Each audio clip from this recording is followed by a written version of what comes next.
Given Omega's many contributions to the world of watchmaking, the brand Omega and the word forgotten are rarely used in the same phrase. However, when it comes to watches, it certainly applies, and that watch is the Omega Globemaster. And in this video, I'll go over the item and explain why Kevin O'Leary thinks it's their most undervalued watch. Even though this watch is commonly referred to as the Globemaster, it is crucial to note that it is part of the Constellation collection and is formally known as the Constellation Glowmaster.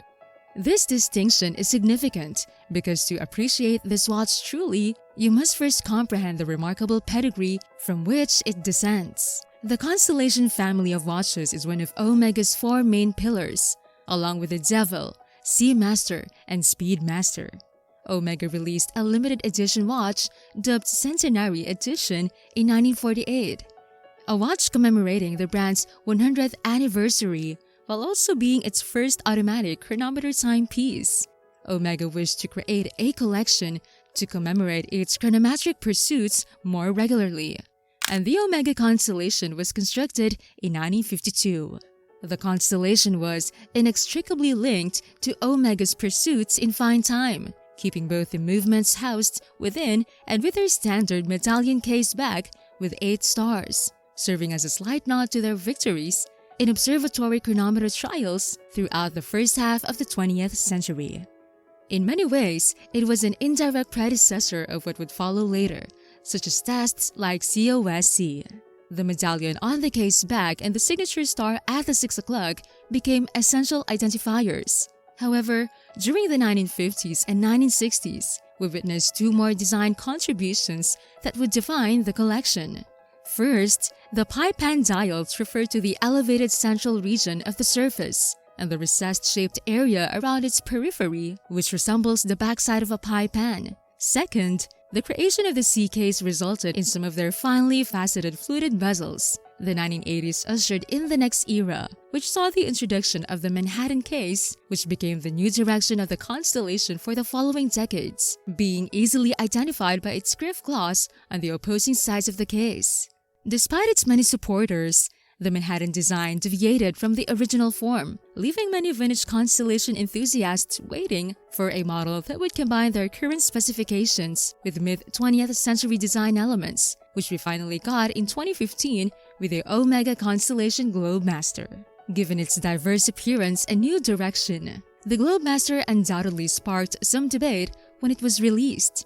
However, it was most notable for introducing the brand's first meta-certified movement. But this narrative only begins to explain why this watch is so unique. So let's get into the details of the blue dial variant. The Omega Globemaster on wrist has dimensions of 39mm in diameter, 12.5mm in thickness, and 46mm in lug-to-lug. Given its acceptable dimensions across the board, this watch may look to wear smaller than stated. However, the 3-link type bracelet significantly impacts the final calculation. Untreated stainless steel contact of a Vickers rating of 150 to 200.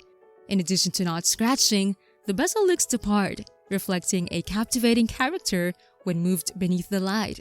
This theme continues with the dial here, which features a sunburst blue dial with a slight sheen that plays with light brilliantly, thanks to in great part to its 3-dimensional pie pan dial. It is important to note that there are 2 dial variations to choose from here, with the most common being the silver dial seated within the recessed periphery is a white mini-track, with applied superluminova field indices marking every 5 minutes, matching the baton-style handset, center shining enough for some low-light legibility. At 12 o'clock, an attached Omega logo stands above the Glowmaster cursive lettering. At 6 o'clock, a color-matched date with a stepped perimeter lies beneath the raised star and printed text denoting the master chronometer ticking away inside. Now, thank you for reaching this point. Make sure to finish this video to know more. But before we continue, don't forget to subscribe if you're new to this channel, and like, comment, share, and hit the notification bell for more upcoming videos like this. Furthermore, this movement has 2 barrels rather than the one seen in some of the 8800 calibers included in many of the brand's more entry-level alternatives. A silicone hairspring is used in the balances of a free-sprung design. To achieve resistance, up to 15,000 Gauss, a standard of these meta certificates.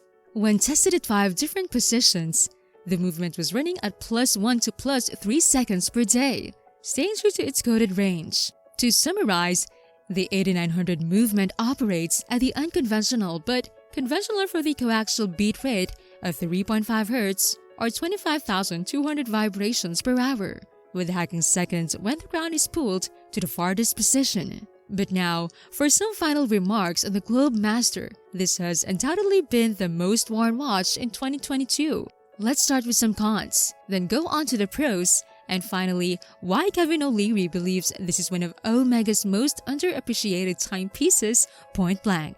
According to Kevin, the bracelet is the #1 issue that people will bring up now, both in terms of wearing it and making it appear larger on the wrist, as well as from a micro adjustment aspect. And then there's the fact that the bracelet is a little stiffer and heavier. He stated that from a disadvantageous standpoint, it's not a drawback, but rather than it's neglected because other watches are more affordable from Omega that offer the same type of idea. And to the pros, outside of the sports watch and diver categories, this is one of their greatest watches under $10,000 that they produce with 3 hands. This is one of Omega's more intriguing sleeper choices. Looking at this straw, you could think you've got it figured out. Still, with a tungsten bezel and that material, plus the movements and history associated with the Constellation, Kevin O'Leary believes it's more interesting than many people know. Knowing the history, the meta-certified movement, and this being the flagship product that could further that notion, you can then look at the Constellation as being a fixture in the collection. The Speedmaster, which was created 5 years earlier, the Railmaster, which was made only 4 years after the Seamaster, and the Constellation itself, which was not the Seamaster that we know today when it was first introduced in 1948. So, in many ways, this is one of Omega's more historically significant collections, with the most reverence for the past and the original origins of that collection compared to almost anything else that they make. Or at least it's right up there with a lot of other things that's how to make the Speedmaster. The 8900 movement is both visually appealing and technologically advanced. The bidirectional hour hand is fantastic when traveling. And this watch is also adaptable. It has many of the same appearances, at least when worn on the wrist, as the integrated sports trend, but it is not that. It features 100 meters of water resistance and a more dressy appearance, but not too dressy. You could wear this every day. It looks excellent with a t-shirt and a suit, and there aren't many watches that can do it as effectively as this one. Kevin O'Leary believes there is no better watch in Omega's collection under $10,000 that combines spec heritage, style, and something that more people should consider. The fact that more people are looking at this watch makes me want to champion it even more. I'm like, folks, we need something unique here. The Glowmaster is a terrific, outstanding watch that should not be undervalued at all and should be one that you should look into further. And that's it! Thank you for watching. What do you think of this watch? Let me know in the comment section down below. If you like this video, don't forget to subscribe to this channel to be updated for upcoming videos like this.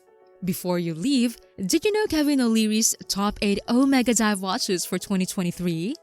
Well, if you want to know more, make sure to click and watch this video here. See you there!